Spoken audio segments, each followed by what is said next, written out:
नमस्ते स्टूडेंट्स। देखो कल अपन ने पढ़ा था कंपोजिशन फंक्शन के बारे में देखा था। कंपोजिशन फंक्शन से पढ़ने से पहले अपन ने सेट्स के बारे में पढ़ा था, सेट के टाइप्स के बारे में पढ़ा था, सेट को रिप्रेजेंट करने का तरीका पढ़ा था और उसके बाद में अपन ने देखा था रिलेशन के बारे में कि रिलेशन क्या होता है, दो सेटों में रिलेशन किस प्रकार डिफाइन किया जाता है। और उसके बाद में अपन ने देखा था काइंड्स देखे थे रिलेशन के कि कितने प्रकार के काइंड्स होते हैं। उसमें अपन ने समतुल्य देखा था, संक्रामक देखा था, सममित देखा था और तुल्यता संबंध देखा था। और उसके बाद में अपना टॉपिक स्टार्ट होता है फंक्शन, जो किस पे पूरा का पूरा जो फंक्शन होता है रिलेशन पे ही आधारित होता है। देखो फंक्शन क्या होता है वो पढ़ते हैं आज। जैसे हिंदी में बोलते हैं फलन।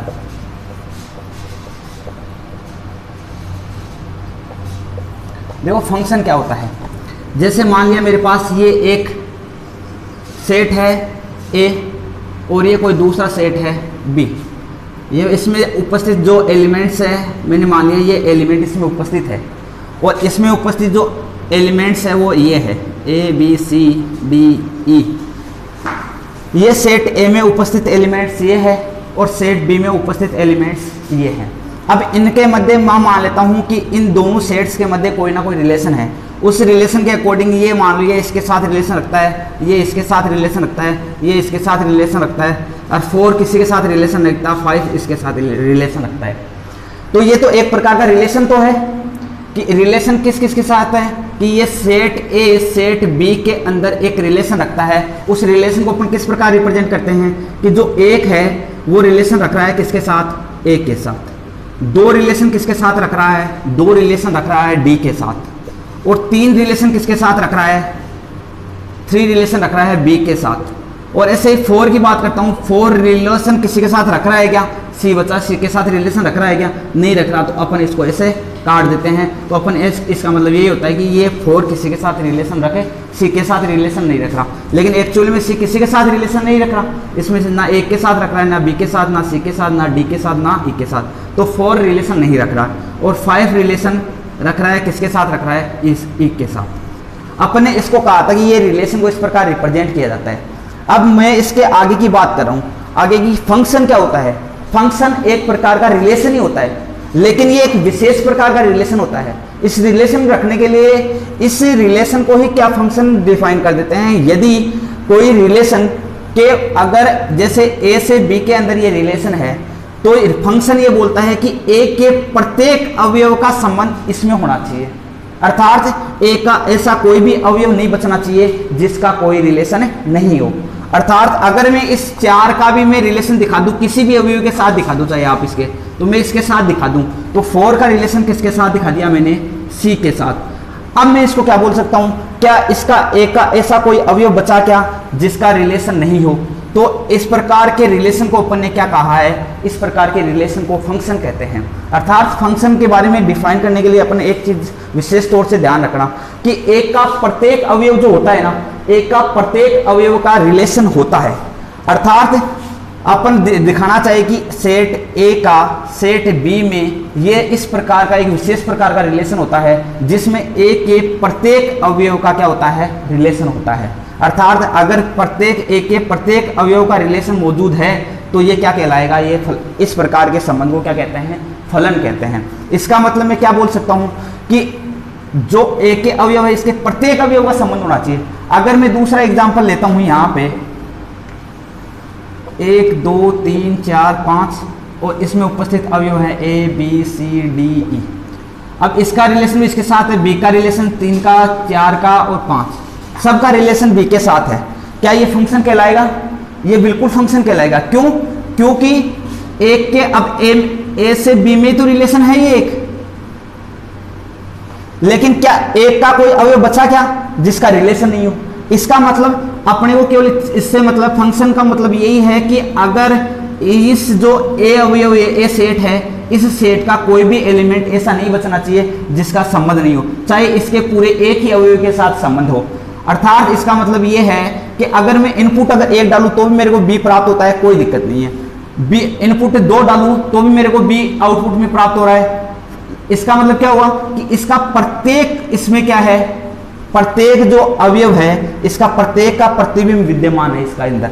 इसका मतलब क्या हुआ कि इस जो ए सेट है इस सेट का प्रत्येक अवयव का प्रतिबिंब इसमें विद्यमान है। अब आगे देखो, तो इस प्रकार को अपन क्या बोलते हैं कि ये इस रिलेशन को ही मैंने क्या बोल दिया, इस रिलेशन को क्या बोलते हैं, फलन। अब देखो तीसरी बात, एक बात इसके प्रत्येक अवयव का संबंध होना चाहिए, दूसरा चाहे इसके प्रत्येक अवयव का संबंध हो, चाहे एक ही अवयव के साथ हो तो भी वो फलन होता है। मैं तीसरी बात और बता रहा हूं, ये 1 2 3 4 5 ये अवयव है और इसके अंदर A B C D E। मैं बोलता हूं एक का इसके साथ भी संबंध है, एक का इसके साथ भी संबंध है, 2 का इसके साथ है, 3 का इसके साथ है, 4 का इसके साथ है, 5 का इसके साथ है। तो क्या यह फलन है? यह पहली बात तो रिलेशन ही नहीं है। क्यों? क्योंकि किसी एक अवयव के अगर एक इनपुट डालता हूं तो उसके आउटपुट में 2 मान प्राप्त हो रहे हैं अपने को। 2 मान प्राप्त होने का मतलब क्या हो गया कि जो अपने विषमताएं आ रही हैं, यहाँ पे विषमताएं आने का मतलब ये इस प्रकार का कोई रिलेशन नहीं है, इसका मतलब ये त्रुटि है इसके अंदर, तो ये कोई प्रकार का रिलेशन ही नहीं है। और रिलेशन ही नहीं होता ये फंक्शन भी नहीं होता है। इसका मतलब जो इनपुट में होता है इसका कम से कम एक ही प्रतिबिंब विद्यमान होना चाहिए रिलेशन के लिए। और अगर ऐसे जो अपन इनपुट में जो भी अवयव एलिमेंट है, इस एलिमेंट का अगर अपने पास 2 इमेज आ रही है, इसका मतलब यह फलन नहीं है। ये इस तौर से खास तौर से ध्यान रखना। दूसरी बात, चाहे इनके अलग अलग अवयव को एक प्रतिबिंब प्राप्त हो सकता है, लेकिन एक अवयव की 2 अलग अलग इमेज नहीं प्राप्त कर सकते। यहां पे तो ये फलन। अब बात करता है फलन के डोमेन और फलन को रिप्रेजेंट करने का तरीका बता देता हूं। कर्मित युग्म के रूप में फलन को कैसे रिप्रेजेंट किया जाता है, फलन को लिखने का तरीका।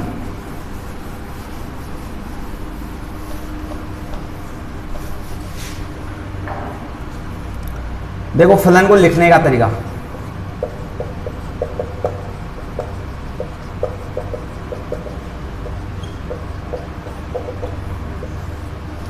जैसे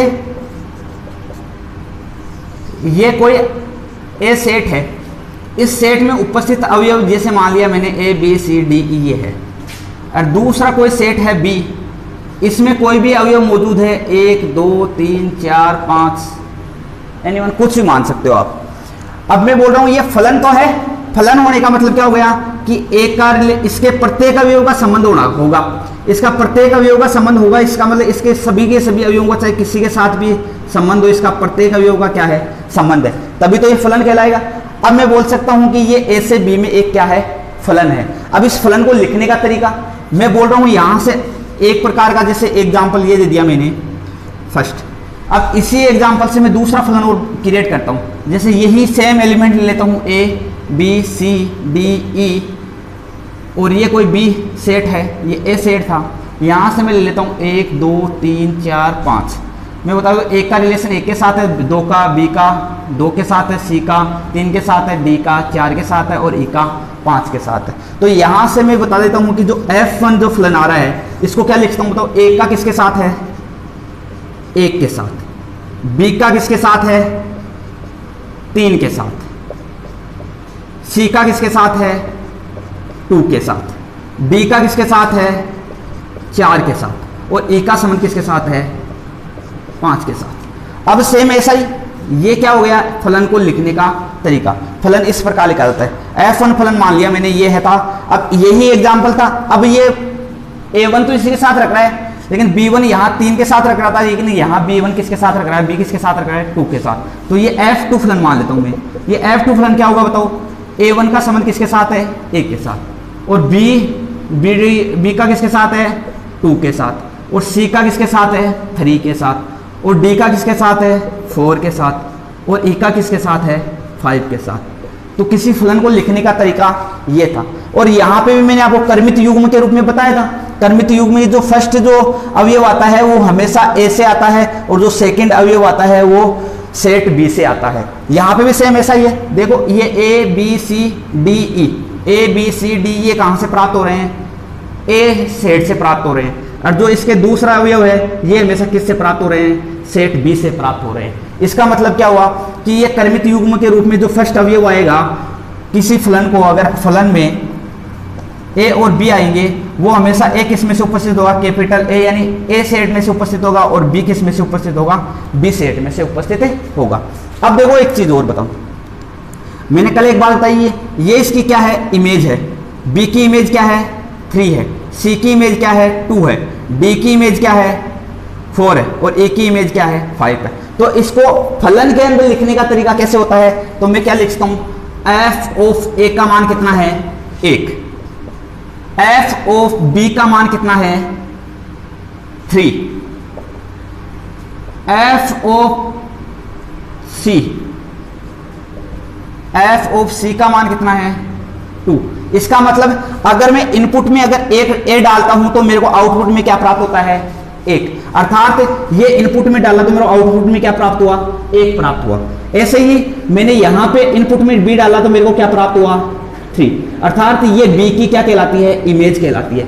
ये सी की क्या कहलाती है, इमेज कहलाती है। अर्थात मैंने इनपुट में क्या डाला, सी, तो मेरे को आउटपुट में क्या प्राप्त हुआ, 2। तो इस प्रकार के अपन इसको क्या डिपेंड करते हैं कि यहाँ पे इस प्रकार लिखते हैं इसको फलन को कि एफ ए ये 1 पे, एफ बी 3, एफ सी 3, 2 पे सा। अर्थात किसी ये फलन की इमेज कहलाती है। इमेज के साथ साथ इस प्रकार भी इसको क्या लिखा जाता है, फलन को लिखा जाता है। इस प्रकार ये फलन f1, f2, इस प्रकार के कितने भी फलन बना सकते हो आप एक का सभी अवयवों का। जैसे यहाँ से मैं f3 एक अगर फलन बनाना चाहूँ तो इसी से आप 3 भी बना सकते हो। जैसे मैं यहाँ पे बना दूँ एक का रिलेशन 3 के साथ, बी का भी, सी का भी, डी का भी, सभी अवयवों का इसका प्रतिबिंब क्या है, 3 है। तो इस प्रकार का ये इसको फलन दे दियो नाम 3, तो ये भी फलन बन सकता है। अर्थात ए का कितना है, 3, बी का भी 3, सी का भी 3, डी का भी 3 और ए का भी 3 के साथ रिलेशन है। अर्थात इसके अपन कितने भी फलन बना सकते हैं। अपने को फलन दिया हुआ आएगा, फलन का मतलब होता है जो इनपुट में अपन डाल रहे हैं, आउटपुट में अपने को क्या प्राप्त हो रहा है, ये फलन था। अब देखो यहाँ से फलन के बारे में कंप्लीट बात हो गई। तो फलन को कैसे लिखा जाता है, फलन होता क्या है। अब इसके बाद में अपन पढ़ते हैं कि कितने प्रकार के फलन होते हैं, फलन को किस किस प्रकार के उनके ग्राफ देखेंगे कि फलन कितने टाइप्स के होते हैं और उनके ग्राफ्स देखेंगे। तो अब स्टार्ट करते हैं फलनों के प्रकार।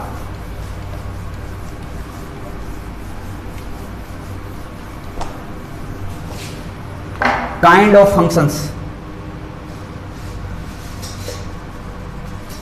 Kinds of function.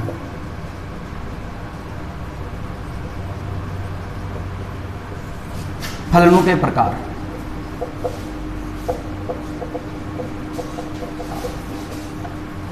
अब देखो अपने फलन के बारे में पढ़ लिया, फलन क्या होता है, फलन की मतलब डेफिनेशन क्या होता है, कौन सा फलन होता है, कौन सा फलन नहीं होता है। अब देखते हैं फलनों के प्रकार। देखो फलनों के प्रकार से पहले मैंने आपको कल बताया था रिलेशन में डोमेन और किसी रेंज कैसे निकालते हैं, डोमेन कैसे निकालते हैं और इसकी को डोमेन क्या होती है। सेम फलन में भी वैसे ही होता है, उसकी डोमेन भी होगी, उसकी रेंज भी होगी और को डोमेन भी होगी।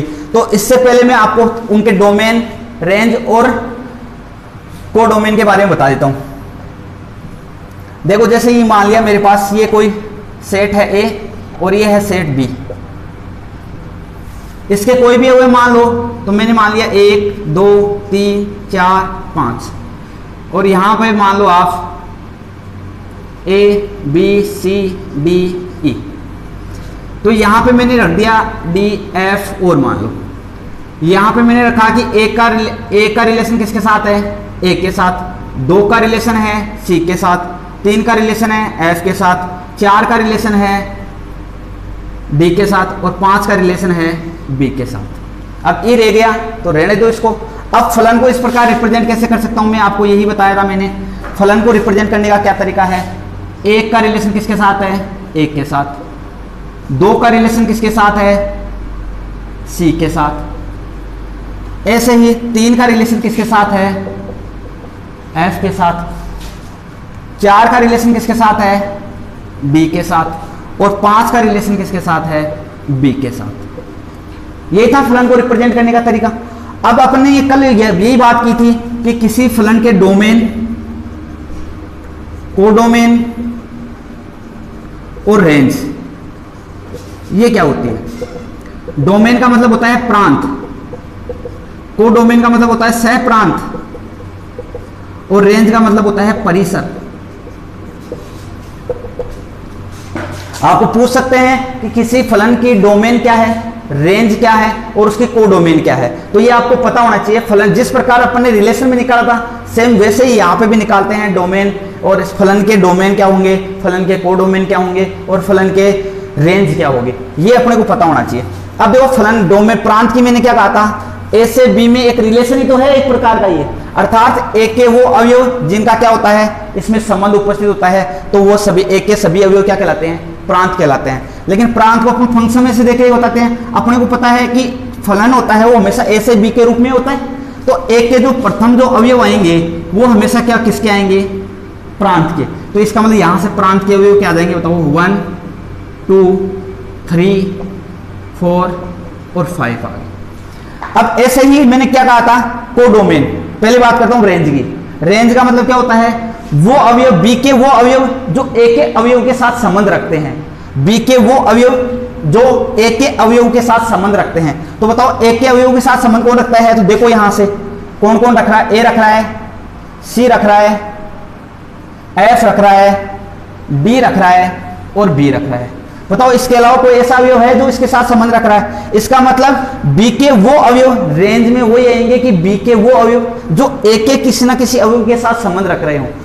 तो इसका मतलब बी के अवयव आएंगे, तो बी के तो यही अवयव आ रहे हैं जो संबंध रख रहे हैं। इसका मतलब बी के वो एलिमेंट आएंगे जो ए के एलिमेंट के साथ रिलेशन रखते हैं। इसका मतलब ये इसके आगे रेंज। और कोडोमेन में मैंने क्या कहा था कि कोडोमेन बी के सभी अवयव चाहे वो संबंध रखे चाहे संबंध ना रखे, वो सभी के सभी अवयव किस में आएंगे, कोडोमेन में आएंगे। इसका मतलब कोडोमेन में कौन कौन से अवयव आएंगे, A B C D E और एफ, ये इसके क्या कहलाते हैं, कोडोमेन कहलाते हैं। तो इसके साथ आपको पता होना चाहिए कि किसी फंक्शन के कोडोमेन कैसे निकालते हैं, डोमेन क्या होते हैं और उसके रेंज कैसे निकालते हैं। इसके बाद में अपन अब अगला जो टॉपिक था काइंड्स ऑफ फंक्शन, इसको स्टार्ट करते हैं। अब देखो काइंड्स ऑफ फंक्शन, फलनों के प्रकार। फलनों के प्रकार में पहला अपन फलन का प्रकार पढ़ते हैं जिसे बोलते हैं कांस्टेंट फलन, कांस्टेंट फंक्शन जिसे बोलते हैं अचर फलन।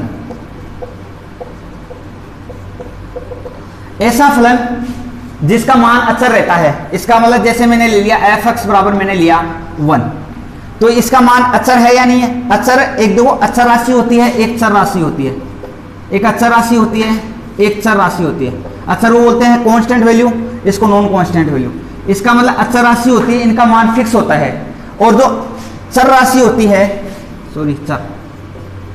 जो चर राशि होती है उनका मान फिक्स नहीं होता है। जैसे एक्स आ गया, वाई आ गया, जेड आ गया, क्योंकि इनका मान कई क्वेश्चन में क्या आता है, कई में कहीं कहाँ पे कितना आता है, कहाँ पे कितना आता है, तो इनका मान क्या नहीं रहता, फिक्स नहीं रहता। तो ये चर राशियां कहलाती है। और अचर राशियां सभी नंबर्स वगैरह सब क्या है, चर राशि अचर राशियां, जैसे 5 6 7 नेचुरल नंबर वगैरह सब, ये सब किस में आती है, अचर राशियों में आती है। अर्थात अचर राशि का मान फिक्स होता है और चर राशियों का मान क्या होता है, फिक्स नहीं रहता है। आगे देखो कांस्टेंट फलन का मतलब क्या हो गया कि ऐसा फलन जिनका मान क्या है, अचर। अचर का मतलब ये होता है कि उनका मान क्या है, कांस्टेंट है। इसका मतलब ऐसा फलन जिसका मान क्या होता है, कांस्टेंट होता है। दो हो सकता है, एफ एक्स बराबर -2 ले लो, एफ एक्स बराबर 5 ले लो, तो ये सभी फलन क्या कहलाते हैं, अचर या कांस्टेंट फलन कहलाते हैं। देखो अब इनको ग्राफ के बारे में दर्शाना चाहिए, तो ग्राफ में किस प्रकार रिप्रेजेंट करते हैं। ये इसका एक्स, ये इसका वाई एक्स। इसका मतलब एक्स का मान इधर पॉजिटिव रहेगा, इधर नेगेटिव। इस यहाँ पे वाई का मान पॉजिटिव, यहाँ वाई का मान नेगेटिव।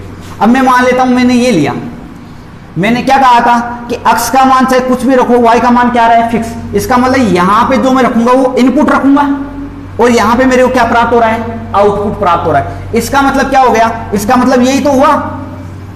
यहाँ पे मैं कुछ भी रख देता हूं, जैसे 1 2 3 4 5, यहाँ 1 2 3 4 5 मैंने यहां रखा 1, तो 1 का रिलेशन किसके साथ आया, 1 के साथ। यहां पे भी रखा मैंने 2 का रिलेशन भी किसके साथ आया, 1 के साथ। यहां जो इनपुट डालूंगा मेरे को आउटपुट में फिक्स मान प्राप्त हो रहा है, 1 ही, चाहे कुछ भी डालो मेरे को 1 ही मान प्राप्त होगा। क्या आ रहा है, 1। इसका मतलब ये तो होता है फलन। फलन के यहां इनपुट डालूंगा, इनपुट में मेरे को आउटपुट क्या प्राप्त हो रहा है। कई जगह आपको इनपुट डालोगे तो आउटपुट में अलग प्राप्त होगा, यहाँ पे अलग डालोगे तो वहां पे अलग प्राप्त होगा। तो ऐसे में बहुत सारे फलन आएंगे अपने पास। तो ये एक फिक्स फलन है, कांस्टेंट फलन इसी को बोलते हैं कि कुछ भी मान इनपुट में कुछ भी डालो, आउटपुट में इसका मान फिक्स रहेगा। इस प्रकार के फलन को क्या बोलते हैं? कांस्टेंट फलन बोलते हैं। जैसे 3 डालूंगा, f3 का मान भी क्या आएगा 1, f4 का मान भी क्या आएगा 1, f5 का मान भी क्या आएगा 1। इसका मतलब मैं इनपुट की मतलब अक्ष का मान चाहे मैं कुछ भी डालूं, y का मान हमेशा कितना प्राप्त हो रहा है 1। अब यहां से मैं माइनस का इसको थोड़ा और बढ़ा देता हूं, ये लो, यहां पे मैंने माइनस के 3, माइनस के 2, माइनस का 1 ये भी लेता हूं, तो इनका भी क्या आएगा यही तो आएगा, क्योंकि मैं बोल रहा हूं इनपुट में चाहे आप कुछ भी डालो, आउटपुट में हमेशा एक ही रहेगा। आउटपुट का मान फिक्स है, आउटपुट का मान फिक्स है, इसका मतलब इसके प्रत्येक जो अवयव है इसकी इमेज क्या है 1 है। इसका मतलब ये है, इसका मतलब यहां पे क्या हुआ, यहां पे मैं अक्ष का मान चाहे कुछ भी डालूं, y का मान हमेशा क्या प्राप्त हो रहा है 1, 1 प्राप्त हो रहा है। तो यहां पे इस पूरी रेखा पे क्या आएगा 1 आएगा। चाहे कहीं पे भी लो, अक्ष का मान यहां ले लो, यहां ले लो, यहां ले लो, और यहां ले लो, और यहां ले लो, कहीं पे भी ले लो, y का मान हमेशा 1 रहेगा, अक्ष का मान चेंज चाहे कितना ही कर देना। तो इस प्रकार के कांस्टेंट फलन के जो हमेशा फलन जो आता है, जो ग्राफ आता है वो हमेशा आता है एक स्ट्रेट लाइन आती है। इसके बाद में अपना जो नेक्स्ट फलन है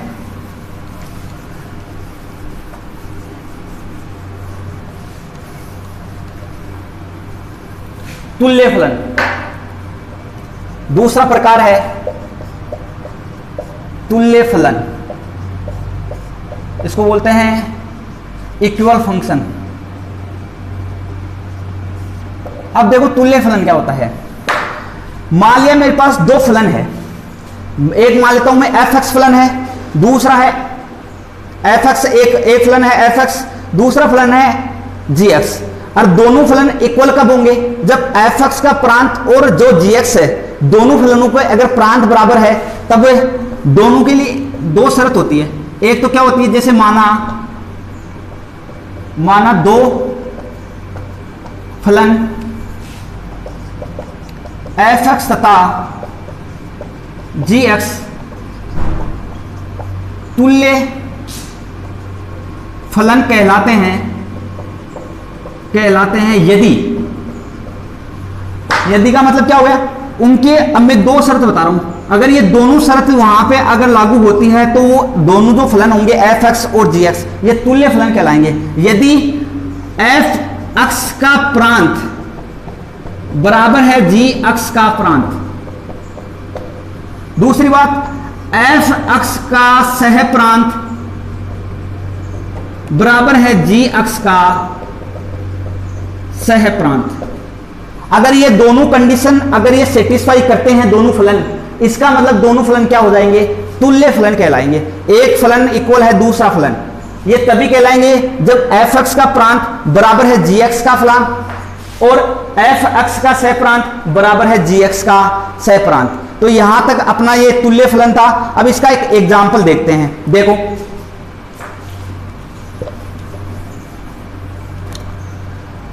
इसका एग्जांपल देखते हैं। मैंने f(x) मान लिया कि ये है x² प्लस 2 और g(x) मान लिया 3x, ये है। और ये यहां पे मान लिया जो a है, ये 1 और 2 के लिए चेक करते हैं। इसका मतलब यहां पे ये a सेट है, यहां पे ये सेट है b, दोनों फलन है, दोनों फलन अलग अलग है। ये तुल्य फलन कब कहलाएंगे, जब इनपुट के लिए मैं क्या करूंगा, अगर इसका प्रांत बराबर है इसका प्रांत, अर्थात f(x) का प्रांत बराबर होगा g(x) का प्रांत और f(x) का सह प्रांत बराबर होगा g(x) का सह प्रांत, तब तो दोनों फलन क्या होंगे, तुल्य फलन कहलाएंगे, वरना तुल्य फलन नहीं कहलाएंगे। तो मैंने दो फलन मान लिए, एक f(x) बराबर x² प्लस 2 मान लिया और g(x) बराबर 3x मान लिया। तो मैं यहां पे दो के लिए देखता हूं, 1 और 2 एलिमेंट, अगर m में मान लेता हूं मैं कि ये दो एलिमेंट है, दोनों के लिए मेरे पास क्या क्या आएंगे। अगर f(x) पहले f(x) फलन के लिए देखता हूं, f(x) फलन के लिए अगर यहां पे रखो f(x) ये रहा, f(x) में अगर 1 रखता हूं मैं, x बराबर 1 रखा, इनपुट में रख रहा हूं, x बराबर मैंने क्या रखा 1, तो यहां क्या आ गया 1 का स्क्वायर प्लस 2, 1 का स्क्वायर का मतलब 1, 1 प्लस 2 कितना आया 3, अर्थात आउटपुट में क्या प्राप्त हुआ 3। अर्थात इसका मतलब क्या हुआ, इसका मतलब ये हुआ कि 1 की इमेज कितनी बनी 3। कौन से फलन में, f(x) फलन की बात कर रहा हूं। ऐसे ही 2 की इमेज क्या बनेगी, यहां 2 रखूंगा f(x) की जगह, तो यहां क्या हो जाएगा 2 का स्क्वायर कितना हो गया 4 और 4 प्लस 2 कितने हो गए 6। इसका मतलब क्या हुआ, 1 की इमेज कितनी है 3 और 2 की इमेज कितनी है 6। इसका मतलब ये एफ एक्स फलन के लिए था। अब मैं इसे इसी प्रकार क्या देखता हूं, जी एक्स फलन के लिए देखता हूं। जी एक्स फलन के लिए भी 1 और 2, यहां पे मैंने मान लिया कि ये कोई बी है, ये ए है, तो यहां जी एक्स में रखो, x बराबर 1 रखो। x बराबर 1 रखने पे कितनी आ रही इसकी इमेज, अर्थात ए की इमेज कितनी आई, 3। ऐसे ही x बराबर मैंने रखा 2, तो x बराबर 2 रखूंगा तो इसका कितना आएगा, 6। तो 2 का संबंध क्या है, किसका आया, इसका प्रतिबिंब कितना आया, 6। इसका मतलब क्या आया कि एफ एक्स फलन, यहां देखो ये जी एक्स फलन था, एफ एक्स फलन की भी 1 की इमेज कितनी आई, 3, और जी एक्स फलन में 1 की इमेज कितनी आई, 3। और यहाँ एफ एक्स फलन में देखो 2 की इमेज कितनी आई, 6, और यहाँ पे भी 2 की इमेज कितनी आई, 6। इस प्रकार मैं क्या बोल सकता हूं, अब इसकी प्रांत क्या होगी बताओ, एफ एक्स फलन का, एफ एक्स फलन का प्रांत बराबर कितना है, 1 और 2। ऐसे ही बताओ जी एक्स फलन का प्रांत कितना है, 1 और 2, तो ये भी कितना जाएगा, 1 और 2। इसी प्रकार सहप्रांत की बात कर लेते हैं, एफ एक्स फलन का सहप्रांत कितना आया, सहप्रांत 3 और 6। और ऐसा ही क्या आएगा, जी एक्स फलन का क्या जाएगा, जी एक्स फलन का सहप्रांत कितना जाएगा, 3 और 6। बताओ ये दोनों कंडीशन लागू हुई या नहीं हुई। मैंने क्या कहा था, अगर ये दोनों तुल्य संबंध कहलाते हैं, तुल्य जो फंक्शन कहलाते हैं, कब, यदि एफ एक्स का प्रांत बराबर होता है जी एक्स का प्रांत। दूसरा, एफ एक्स का सहप्रांत बराबर होता है जी एक्स का सहप्रांत। ये अगर दोनों कंडीशन लागू हो जाती है किसी फंक्शन पे, अगर दो फलन है अपने पास और दो फलनों के लिए अगर ये दोनों बात सत्य हो जाती है, तो उन दोनों फलनों को अपन क्या बोलेंगे कि ये दोनों फलन है जो क्या है, इक्विवेलेंट है। इक्विवेलेंट का मतलब हो गया कि वो तुल्य संबंध, तुल्य फलन है। अब इसी प्रकार अपन ने दे दिया कि जी एफ एक्स ये एक फलन था, ये जी एक्स फलन था। यहां पे मैंने इनपुट 1 और 2 के लिए देखा, यहां इनपुट की भी इमेज 3 आई और 2 की भी इमेज कितनी आई, 6 आई। तो इसी प्रकार जी एक्स फलन के लिए देखा, जी एक्स फंक्शन के लिए देखा, 1 की इमेज क्या आई, 3, और 2 की इमेज कितनी आई, 6। इसका मतलब एफ एक्स फलन का जो डोमेन था वो कितना आया, 1 और 2, और जी एक्स फलन का भी डोमेन कितना आया, 1 और 2। इसका मतलब एफ एक्स फलन का प्रांत बराबर है जी एक्स फलन का प्रांत, और ऐसे ही आया एफ एक्स फलन का सहप्रांत बराबर कितना आया, जी एक्स फलन का सहप्रांत। तो इस प्रकार के अपन ने देख लिया कि दो फलन इक्विवेलेंट कब होते हैं। अब इसके आगे देखते हैं अगला फलन,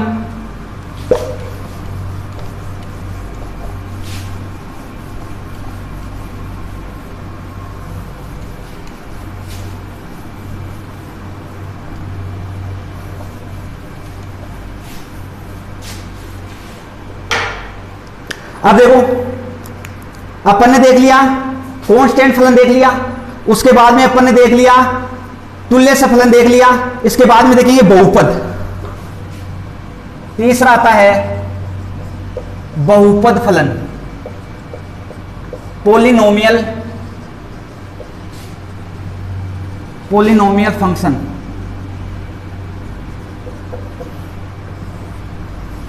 पोलिनोमियल फंक्शन का मतलब क्या हो गया, अब देखो पोलिनोमियल होता क्या है, बहुपद क्या होता है। बहुपद मैंने आपको अभी दो राशियों के बारे में बताया था, एक होती है चर राशि, एक होती है अचर राशि। मैं बोलूं अगर चर राशि की घात 2 या 2 से अधिक होती है, उसकी पावर अगर 2 या 2 से अधिक होती है तो उस राशि को बोलते हैं बहुपद। अगर किसी चर राशि की घात 2 या 2 से अधिक होती है तो उस राशि को बोला जाता है चर राशि। तो यहां पे भी यही बोल रहा हूं, बहुपद फलन, फलन का मतलब एफ एक्स। अगर एफ एक्स में कोई फलन ऐसा आ जाए कि चर राशि की घात 2 या 2 से अधिक आ जाए तो मैं मान लेता हूं ये एक्स स्क्वायर। तो ये एक्स स्क्वायर क्या है, एक बहुपद है, पोलिनोमियल फलन है। इसका मतलब इसको अपन देखो, अब इसका ग्राफ देखते हैं, ग्राफ के द्वारा समझते हैं। यहां पे मैं इसका ग्राफ समझाता हूं आपको।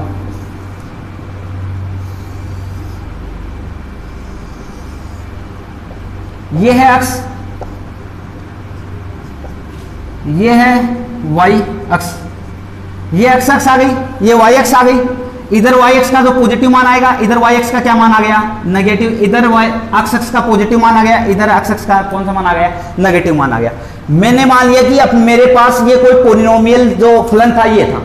मैं इनपुट में अगर वह यहां पे मैं डालता हूं, अब देखना यहां पे, यहां से समझ आओगे, ये ए है, ये बी है, इसका कोई ये फलन, यहाँ पे कोई फलन है एफ एक्स, एफ एक्स का मतलब अक्स स्क्वायर। अगर यहाँ पे मैं रखता हूँ माइनस के 2, माइनस के 1, 0, 1, 2, बताओ माइनस 2 रखूंगा तो कितना प्राप्त हुआ मेरे को, माइनस 2 का स्क्वायर कितना होता है 4, तो इस माइनस 2 का रिलेशन किसके साथ है, 4 के साथ। ऐसे ही मैं यहाँ पे रखता हूँ माइनस 1, माइनस 1 का स्क्वायर कितना होता है 1, तो 1 का संबंध किसके साथ हुआ, इसके साथ। 0 का स्क्वायर कितना होता है 0, बताओ 1 का स्क्वायर कितना होता है, 1 रखूंगा यहाँ इनपुट में, यहाँ 1 रखा तो 1 का स्क्वायर कितना होता है, आउटपुट में मेरे को क्या प्राप्त हुआ 1, अर्थात माइनस 1 की इमेज भी 1 थी और 1 की इमेज भी कितनी थी 1। ऐसे ही मेरे को 2, यहाँ पे इनपुट में 2 डालूंगा मैं, तो इनपुट में 2 रखूंगा तो यहाँ 2 का स्क्वायर कितना हो गया 4, तो यहाँ से मैं इनपुट में 2 डाला तो इसकी इमेज कितनी प्राप्त हुई अपने को 4, इसका मतलब 2 का रिलेशन भी किसके साथ है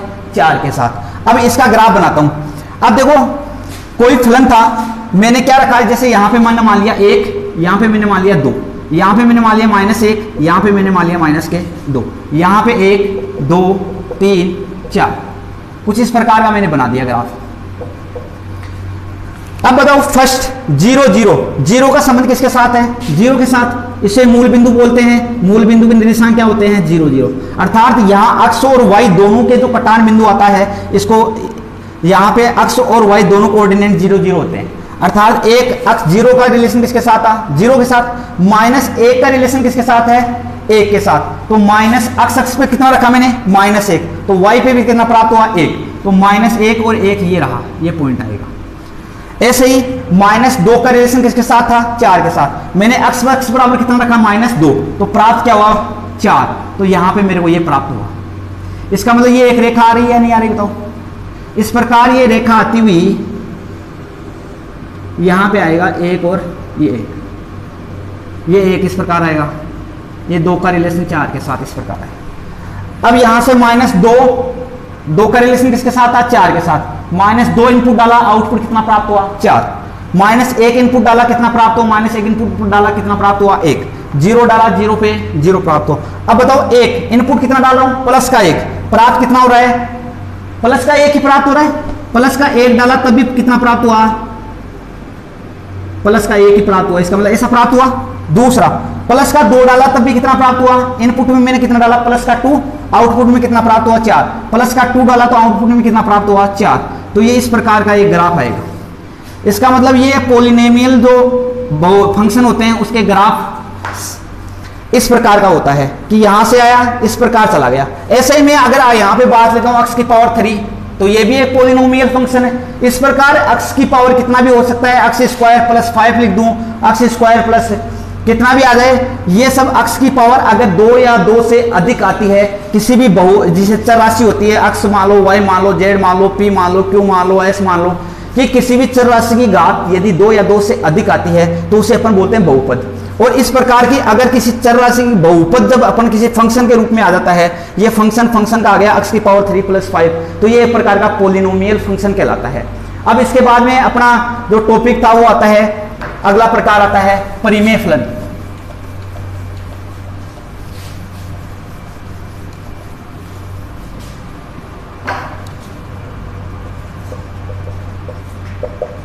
परिमेय फलन, रेशनल फंक्शन। अब परिमेय फलन क्या होता है, मेरे पास मान लिया मेरे पास 2 फलन है, एक मान लिया एफ एक्स है, दूसरा मान लिया जी एक्स है। ये परिमेय फलन कहलाते हैं यदि एफ एक्स बराबर एफ एक्स अपॉन जी एक्स हो, वेयर जहां जी एक्स नॉट इक्वल टू 0 होना चाहिए। ये कंडीशन अगर रहती है तो इस कंडीशन में अपन बोलते हैं कि ये जो फलन है ये कौन सा फलन कहलाता है, परिमेय फलन, जिसे या रेशनल फंक्शन कहलाता है।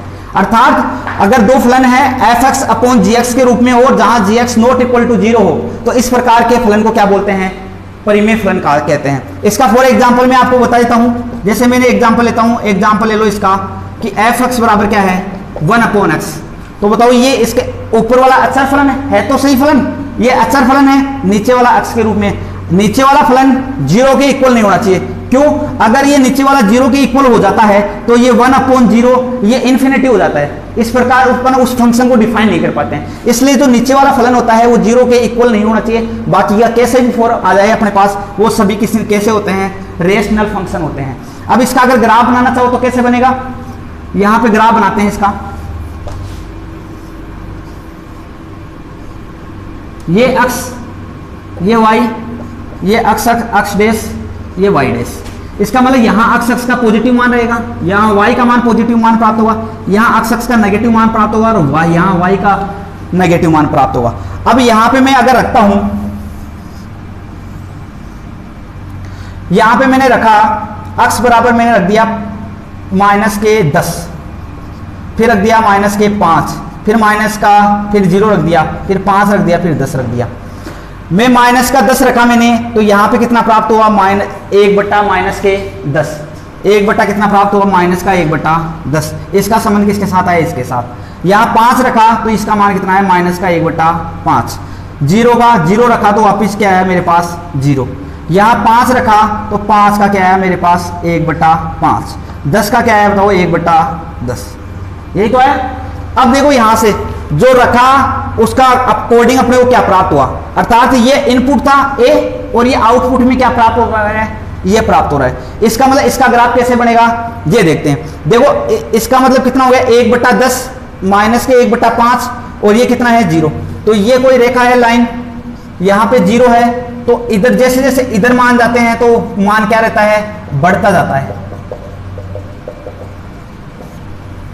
इस साइड से जाते हैं अपन तो मान क्या रहता है? हमेशा संख्याओं का मान बढ़ता जाता है। चाहे इधर देखो, अभी इधर कैसे आएगा? -1, -2, -3, -4, -5 ऐसे तो आएगा। और इधर जाएंगे 1, 2, 3, 4, इस प्रकार इस साइड में जाते जाएंगे तो जैसे जैसे संख्या का मान आता जाएगा वैसे वैसे संख्या का मान क्या जाएगा? बढ़ता जाएगा। और इस साइड से अपन ऐसे आते हैं तो संख्या का मान क्या हो जाता है? घटता जाता है।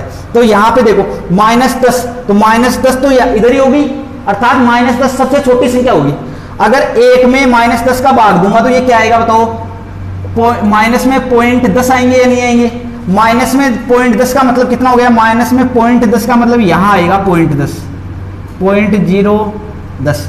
इसका मतलब क्या आया अपने पास कि जो अपने को मैंने रखा -10 का मतलब इधर ही आएगा। -10 इधर मान लिया मैंने, ये 0 है, ये -5 है, ये -10 है, ये इधर 5 है, ये 10 है, इधर मान लिया ये 1 और इधर -1। आगे चाहे ज़्यादा ले लो, लेकिन अपने पास इसका जो आउटपुट का मान प्राप्त हो रहा है वो 0 से लेकर -1 से लेकर कहाँ तक प्राप्त हो रहा है? 1 के बीच में प्राप्त हो रहा है। इसलिए मैंने यहाँ पे 1 और ये -1 ले लिया। अब यहाँ पे देखो -10 पुट करा मैंने, इनपुट की में क्या दिया? -10, तो प्राप्त कितना हुआ मेरे को? -1/10। -1/10 का मतलब कितना? -0.1। -0.1 का मतलब क्या हो गया? माइनस में आ रहा है पॉइंट, इसका मतलब y का मान भी नेगेटिव आ रहा है, इसका मतलब नीचे आएगा। इसका मतलब नीचे आएगा तो -0.1 का मतलब यहाँ क्या हो गया? 0.1, यहाँ आ गया 0.2, 0.3, 0.4, 0.5, इस प्रकार आगे जाएगा। जो 0.1 आएगा ये यहीं आएगा और यहाँ पे रहा -10, ये -10, तो इसका मतलब ये पॉइंट आ गया, यहां से लेकर ये रहा। इस पॉइंट का नाम देना चाहता हूं -10 से -0.1, यही तो है पॉइंट। बाद में मैंने क्या रखा? -5 ये रहा। अगर -5 रखता हूं तो कितना प्राप्त होता है? 1/5 ऊपर नीचे 10 से गुणा कर दो, इसका भाग दिया कितनी बार गया? तो -2 में 10 का भाग दिया तो क्या है? -0.2। -0.2 का मतलब कितना होगा? ये रहा -0.2। इसका और इसका पॉइंट क्या आ जाएगा बताओ? ये पॉइंट आएगा या नहीं आएगा? इस पॉइंट को नाम क्या दूंगा? -5 और -0.2। तीसरा पॉइंट 0, 0, तो ये रहा 0 और 0, ऐसे प्राप्त हुआ। ऐसे ही तीसरा पॉइंट देखो, मैंने 5 पुटअप किया तो क्या प्राप्त हुआ? 1/5। 1/5 का मतलब क्या हुआ? ऊपर नीचे 10 से गुणा करके देख लो, 5 दूनी 10, क्या आ गया? 0.2। इसका मतलब मैंने क्या रखा? 5 रखा, प्लस का 5 रखा, प्लस का 5 रखने पे कितना प्राप्त हुआ? 0.2। 0.2 कहाँ आएगा बताओ? यहाँ 0.1 आएगा, यहाँ 0.2 आएगा। इसका मतलब 5 रखा तो यहीं आएगा 5 और 0.2 ये पॉइंट आया। तीसरा पॉइंट रखो, 10 रखा मैंने तो कितना प्राप्त हुआ 1/10, ये रहा 10 रखा तो कितना प्राप्त हुआ 1/10, 1/10 का मतलब क्या हो गया 0.1, तो 0.1 तो यही आएगा, ये रहा 0.1, तो ये आ गया अपने पास 10 और 0.1। अब इनको मिलाओ, यहां से इस प्रकार ग्राफ गया, ऐसे गया, फिर ऐसे गया, फिर ऐसे गया और फिर ऐसे गया, तो ये इसका ग्राफ बना या नहीं बना, इस प्रकार यहां से गया, इस प्रकार गया, इस प्रकार जाने के बाद में इस प्रकार गया, अर्थात अपन ने इनपुट क्या डाला, आउटपुट क्या प्राप्त हुआ, उसके अकॉर्डिंग अपन ने ग्राफ बना लिया। इस प्रकार अपन जानते हैं कि परिमेय फलन होते हैं वो क्या होते हैं f(x/gx) के रूप में होते हैं, जहां gx ≠ 0 होना चाहिए। इस प्रकार के फलन को अपन क्या बोलते हैं, रेशनल फंक्शन बोलते हैं। अब इसके आगे का फलन देखते हैं।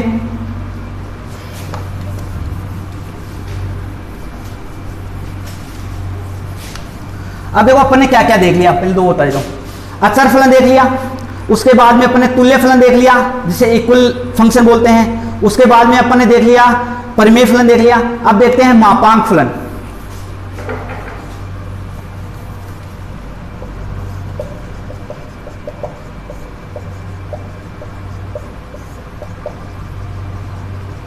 मॉडुलस फंक्शन,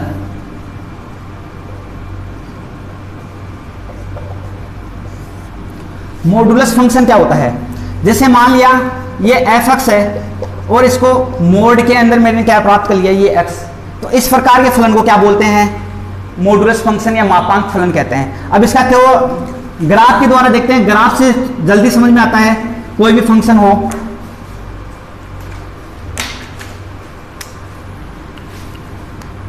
देखो इसको ग्राफ के द्वारा समझते हैं।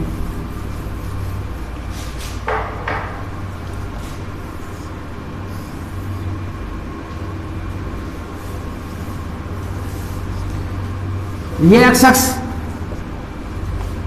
ये y। अब यहां पे देखो, यहां पे मैंने क्या रखा, ये इनपुट के अंदर यहां रखूंगा a, आउटपुट में क्या प्राप्त होगा वो रखूंगा यहां पे मैं, अर्थात यहां पे जो रखूंगा इसका संबंध इसके साथ आएगा। यहां पे रखता हूं मैं -3, -2, -1, 0, 1, 2 और 3, इनके रिलेशन की बात करता हूं। देखो -3 रखूंगा तो मोड के बाहर आते ही इसका मतलब क्या हो गया, इसके अंदर हमेशा इससे बाहर जैसे कोई संख्या आएगी तो हमेशा क्या हो जाती है, पॉजिटिव हो जाती है। अगर मैं -3 रखता हूं यहाँ पे तो इसका मान कितना आ जाएगा, 3 प्राप्त होगा। तो 1, 2, 3 ये रख लेता हूं, तो -3 का संबंध किसके साथ आया, 3 के साथ। ऐसे ही अगर -2 रखता हूं, इनपुट में -2 देता हूं तो मेरे को आउटपुट में क्या प्राप्त होता है, +2, तो इसका संबंध किसके साथ आया, +2 के साथ। ऐसे ही मैं आउटपुट में अगर -1 पुटअप करता हूं तो -1 यहां रखूंगा तो -1 मोड से बाहर आते क्या बन जाएगा, +1, तो -1 का किस संबंध किसके साथ आया, प्लस के साथ। ऐसे ही 0 रखूंगा तो 0 का संबंध किसके साथ आएगा, 0 के साथ आएगा। बाद में रखा मैंने +1 से मोड के बाहर आएगा तो +1 ही रहेगा। और ऐसे +2 का भी +2 के साथ और इसका भी संबंध इसके साथ। इसका मतलब क्या हुआ कि -3 की इमेज क्या प्राप्त हुई अपने को, -3 की इमेज हुई 3, -2 की इमेज कितनी प्राप्त हुई अपने को 2, और 0 की इमेज कितनी प्राप्त हुई 0, और f-1 की इमेज कितनी प्राप्त हुई 1। अब ऐसे ही देखो 1 की इमेज क्या प्राप्त हुई अपने को, f1 की इमेज क्या प्राप्त हुई 1, f2 की इमेज कितनी प्राप्त हुई 2, और f3 की इमेज कितनी प्राप्त हुई 3। अब इसका ग्राफ देखते हैं। देखो मैंने क्या पुटअप किया, x बराबर -3, इसका मतलब यहां पे मैं रख लेता हूं ये 0, 1, 2, 3, इधर रख लेता हूं -1, -2, -3, इधर रख लेता हूं 1, 2, 3, इधर आ गया -1, -2, -3। यहां पे मैंने इनपुट में डाला -3 का मतलब x का मान -3 ये रहा, तो मेरे को क्या प्राप्त हुआ, y का मान +3, तो y का मान +3 तो ये प्राप्त होगा या नहीं होगा, इसका मतलब ये -3 और 3 पॉइंट आ गया। मैंने इनपुट में डाला -2 का संबंध किसके साथ था 2, -2 डाला तो क्या प्राप्त आया मेरे पास, ये पॉइंट प्राप्त हुआ, यहां पे ये प्राप्त हुआ। बाद में मैंने डाला -1 पे क्या प्राप्त हुआ 1, तो -1 डाला इनपुट में तो आउटपुट में क्या प्राप्त हुआ 1, अर्थात ये इस प्रकार का रिलेशन आया या नहीं आया, इस प्रकार का फलन आया। अब आगे देखो 0 पे 0, तो ये रहा 0 पे 0, तीसरा देखो एक पे डाला तो एक का क्या प्राप्त हुआ, एक प्लस का एक, ये रहा प्लस का एक, प्लस के एक पे भी क्या प्राप्त हुआ, प्लस का एक ही प्राप्त हुआ, तो ये रहा इसका पॉइंट। प्लस के 2 पे भी क्या प्राप्त हुआ, प्लस का 2, तो ये रहा प्लस का 2, और ये रहा y पे प्लस का 2। इस प्रकार y पे 3 पे भी कितना आ रहा है, तो इस प्रकार की एक रेखा जाएगी। तो मापांक फलन का फलन, इस मापांक फलन का जो ग्राफ होता है वो इस प्रकार का होता है, जिस प्रकार मैंने लिया कि ये fx एक क्या है, एग्जाम्पल लिया था कि fx बराबर मोड x, इसको मोड x बोलते हैं, ये इसका कहलाता है मापांक फलन से या मॉड्यूलस फंक्शन कहलाता है। अब ये इसका अगर इनपुट में क्या डाला, आउटपुट में क्या प्राप्त हो रहा है, किसकी इमेज क्या है, ये अपन ने पहले भी काफी बार देख लिया था। ये बात आपको पता होना चाहिए कि किस प्रकार ये, अब मॉड्यूलस फंक्शन क्या होता है इसके बारे में अपन ने विस्तारपूर्वक से देख लिया, इसका ग्राफ भी देख लिया। अब इसके बाद में अपना अगला जो फंक्शन आता है वो आता है चिन्ह फलन।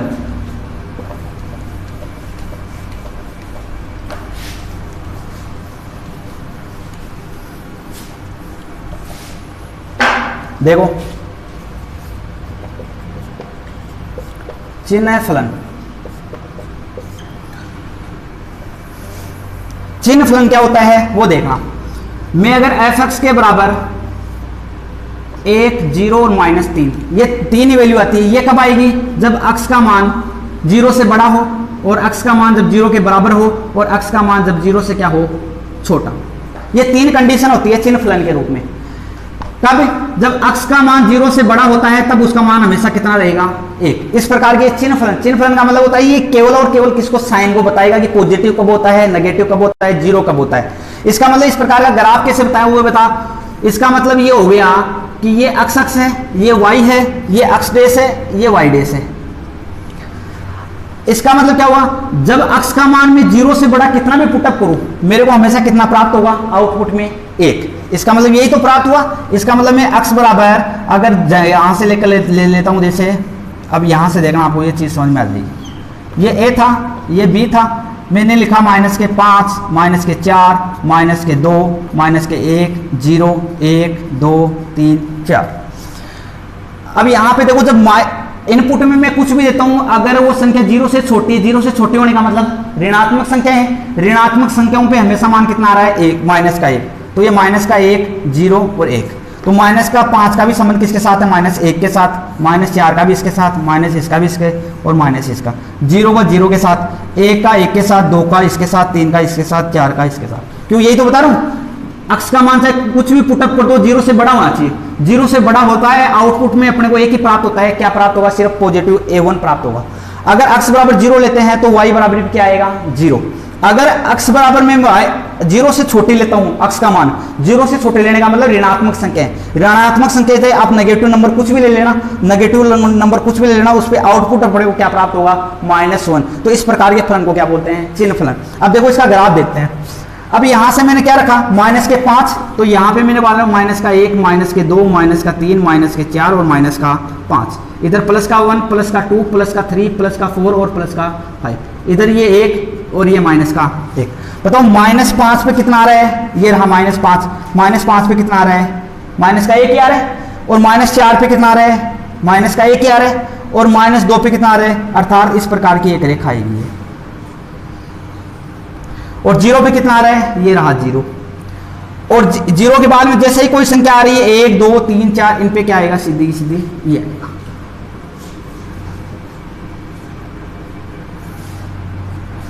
अर्थात चिन्ह फलन का जो होता है ग्राफ, ये इस प्रकार डोनेट किया जाता है, इस प्रकार रिप्रेजेंट किया जाता है इसको। अर्थात इसका मतलब क्या हुआ कि जब इनपुट में अगर अपन 0 से बड़ी संख्या कुछ भी डाल देना, 0 से बड़ी संख्या कुछ भी डाल देना, इसका हमेशा मान क्या आ रहा है, 1 प्राप्त हो रहा है। इसका मतलब एक फिक्स मान प्राप्त हो रहा है। अगर x बराबर 0 प्राप्त लेता हूं तो ये रहा x बराबर 0 पे ये रहा, और x बराबर नेगेटिव मान, नेगेटिव नंबर चाहे कुछ भी ले लेना, आप कितने भी नंबर ले लो, ये रहे नंबर, हर एक मान पे इसका मान क्या आ रहा है, फिक्स आ रहा है, -1 प्राप्त हो रहा है। और इस प्रकार अपना ये चिन्ह फलन भी कंप्लीट होता है। इसके बाद में अपना जो फलन आता है वो है महत्तम पूर्णांक फलन।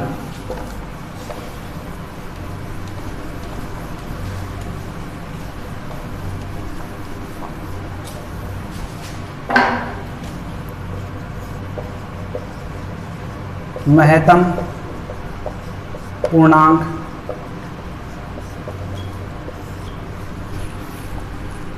महत्तम पूर्णांक फलन। देखो महत्तम पूर्णांक फलन क्या होता है, इसको इस प्रकार रिप्रेजेंट किया जाता है। इसका मतलब क्या होता है कि इसका मतलब ये होता है कि अगर मैं इस संख्या का मतलब हमेशा क्या होता है, अपने को हमेशा जो भी संख्या प्राप्त होगी पॉइंटों में प्राप्त नहीं होगी। इसका मतलब इसका जो भी मान आएगा एक फिक्स मान आएगा। जैसे मैं अगर 0 से लेकर -0.999 समथिंग कहां तक भी चल जाए, केवल 1 तक नहीं जाना चाहिए, सबका मान क्या होता है 0 होता है। अगर मैं 1 से लेकर 1.999 कितने भी ले लेना, इसका मान कितना प्राप्त होता है, 1 ही प्राप्त होगा। यानी 1 से लेकर 1 पॉइंट समथिंग चाहे कितना भी आए, उसका मान क्या होता है, फिक्स 1 ही होता है। इस पॉइंट अगर इसके अंदर रखता हूं ना मैं कि f अक्ष बराबर मैंने रखा 0.9 रखा, तो मेरे को प्राप्त होगा केवल 0 आउटपुट में। क्यों, महत्तम पूर्णांक फलन का मान यही होता है। इसका 0 पॉइंट अगर रखोगे ना, ये यहाँ महत्तम पूर्णांक पॉइंट 099 चाहे कितने भी रख देना, इसका मान क्या प्राप्त होगा 0। ऐसे ही यहाँ से 2 से लेकर 2.999 कहीं तक भी लिख देना, केवल 3 तक नहीं रहना चाहिए। 3 से पहले चाहे कितना भी छोटा हो, मामूली कितना भी डिफरेंस हो, यहाँ तक इसका मान होता है केवल 2। 3 से लेकर 3.99 समथिंग कहाँ तक भी हो, इसका मान कितना होता है 3। ऐसे में नेगेटिव नंबर में बात करता हूँ 0, यहाँ से बात करता हूँ -1 से लेकर, अब देखो यहाँ से इसकी समझते हैं थोड़ा सा नंबर सिस्टम।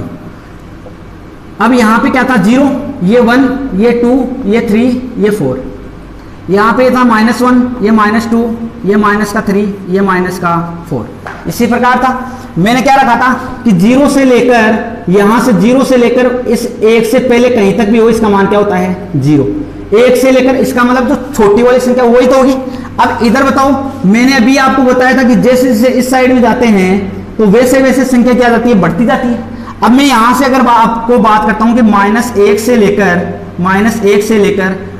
-1.999, इसका मतलब कितना आएगा, -1 से लेकर -1.99 तक का, इसका मतलब छोटी संख्या आएगी तो -2 आएगा या नहीं आएगा, क्योंकि -2 क्या होती है, इससे छोटी। अपन यहाँ पे देखो 3 से लेकर 3.99 तक कहीं कोई सा भी पॉइंट ले लेते हैं तो उसमें छोटी वाली संख्या तो आ रही थी 3। तो ऐसे में कहाँ पे क्या होगा कि माइनस के 1 यहाँ से लेना, माइनस के 1 पॉइंट कुछ भी ले लेना, यहाँ से लेकर आप माइनस के 1.999 कुछ भी ले लेना, यहाँ तक किसका मान आएगा -2 प्राप्त होगा। अर्थात इन संख्याओं में छोटी मान ये तो प्राप्त होगा। देखो इधर जाएंगे, इन दोनों के बीच की संख्या क्या होगी, -1 प्राप्त होगा। यहाँ से लेकर यहाँ तक के बीच की कुछ भी संख्या ले लेना, -2 प्राप्त होगा। इसके बीच चाहे कुछ ही ले लेना, यहाँ पे क्या प्राप्त होगा, -3 प्राप्त होगा। तो इस प्रकार ये महत्तम पूर्णांक फलन होता है। अब महत्तम पूर्णांक फलन का ग्राफ देखते हैं।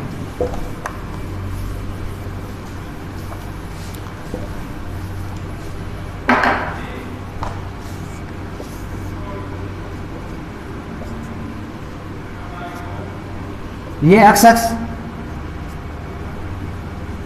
ये y अक्ष, ये रहा। अब यहां से मैंने मान लिया ये 0 था, ये 1 है, ये 2 है, ये 3 है, यहाँ पे ये 1, ये 2, यहाँ पे -1, -2, -3, -4, इधर भी -1, -2, -3 ये। अब मैं यहाँ पे रखता हूँ, मैं यहाँ पे रखा 0 से लेकर यहाँ से बीच में इस 1 तक नहीं जाना चाहिए। 1 से पहले चाहे कितनी भी संख्या है, इसका मान कितना आएगा, ये आएगा या नहीं आएगा, यहां तक आएगा, केवल 1 तक नहीं जाएगा। ये कितना भी पुटअप कर देना आप, 0.1, 0.2, 0.3, 0.4, 0.5, इसका मान क्या आएगा, 0 ही आएगा। तो यहां से मैंने आउटपुट में क्या डाला, यहां से इसका मतलब समझा, मैंने रखा 0.1, 0.2, 0.9। इनका जो प्राप्त हुआ मेरे को क्या प्राप्त हुआ, 1, 2, 3, 4, यहाँ पे इन सब का जो प्राप्त हुआ मेरे को मान क्या प्राप्त हुआ, 0। महत्तम पूर्णांक फलन का ये तो बताया था, 0.1 ले लो, इसका भी मान 0 होगा, 0.2 होगा, इसका भी 0 होगा, 0.3 प्राप्त होगा, इसका भी क्या होगा। अर्थात इस रेखा पे प्रत्येक मान y का मान जो आ रहा है वो 0 आ रहा है या नहीं आ रहा है। अक्ष का मान चाहिए 1, 0.1, 0.2, 0.3, 0.4, 0.9 तक कहाँ तक मिलना, केवल 1 को टच नहीं करेगा ये, अर्थात 1 की वैल्यू को ग्रहण नहीं करेगा। उसके बाकी की जो इधर वाली संख्या है सबको मान का क्या हो जाएगा, y का मान क्या रहेगा यहाँ पे 0। अब बात करता हूँ यहाँ से बाद में मैं बात करता हूँ 1, 1.2, 1.5, 1.7, इन सबके मान जैसे यहाँ से मैं बात ले, यहाँ पे मान लो 1.1 है, 1.5 है, 1.7 है, ऐसे मान लो। यहाँ से 1 से लेऊंगा तो 1 पे y का मान भी क्या होगा, 1, तो ये रहा y का मान 1। तो यहाँ से स्टार्ट होगा और y का मान 1 ही रहेगा, कहाँ तक, 1.999 तक। केवल 2 मान को नहीं छुएगा, ये यहाँ तक नहीं छुएगा 2 को, ये रहा 2 के मान को नहीं छुएगा, बाकी की ये यहां से लेकर 1 से लेकर 1.999 तक ही इसका मान क्या रहेगा, फिक्स रहेगा, 1 रहेगा। ऐसे ही 2 से लेकर इसका मान कितना रहेगा, ये 2 से लेकर 3 को नहीं छुएगा, बाकी ये कहां तक रहेगा, ये रहा 2 से लेकर 2.99 कहीं तक भी ले लेना, इसका ग्राफ क्या आएगा, ये 2 इसका मान क्या आएगा, फिक्स आएगा यहां तक। अब ऐसे ही मैं माइनस में लेना चाहूं, माइनस में अगर मैं 0 से लेकर -1 रखता हूं तो इसका मान कितना प्राप्त हुआ है मेरे को, -1 ही प्राप्त होगा, क्योंकि इन दोनों में छोटे क्या है, -1, तो ये प्राप्त होगा मेरे को। आउटपुट में मैं क्या डालता हूं, इनपुट में 0 से ये डाला मैंने, तो आउटपुट में क्या प्राप्त हुआ मेरे को, ये -1 ही तो प्राप्त होगा, यहां से लेकर यहां तक प्राप्त हुआ। ऐसे ही -1 से लेकर -2 के बीच में डालूंगा तो क्या प्राप्त होगा बताओ, -1 से लेकर इनपुट में यही तो डालूंगा, और तो आउटपुट में क्या प्राप्त होगा अपने को, -2 प्राप्त होगा। इनपुट में मैं क्या डालूंगा, -1 से लेकर -2, इस -2 के मान को नहीं ग्रहण करूंगा, -2 से बड़ी संख्या है कुछ भी ले लूंगा। -2 से बड़ी संख्या लेने का मतलब इधर जैसे जैसे जाते हैं बड़ी संख्या आएगी, अर्थात -1 से छोटी और -2 से बड़ी, यहां तक कुछ भी मान लो, ये 1 के मान को भी ग्रहण नहीं करेगा, यहां तक ही रहेगा। ऐसे ही अगर यहां से लेकर यहां तक भी मान जाएगा तो इसका मान क्या प्राप्त होगा, 0 मान प्राप्त होगा यहां से यहां तक। तो इस प्रकार ग्राफ चलता है महत्तम पूर्णांक फलन का, ये ग्राफ होता है महत्तम पूर्णांक फलन का। ये यहां तक गया, ये भी यहां तक गया, और यहां तक जो अपने फलन था, ये फलन का जो टॉपिक था वो कंप्लीट होता है। इसके बाद में अपना नेक्स्ट टॉपिक आता है कंपोजिशन फंक्शन, ये अपन कल स्टार्ट करेंगे।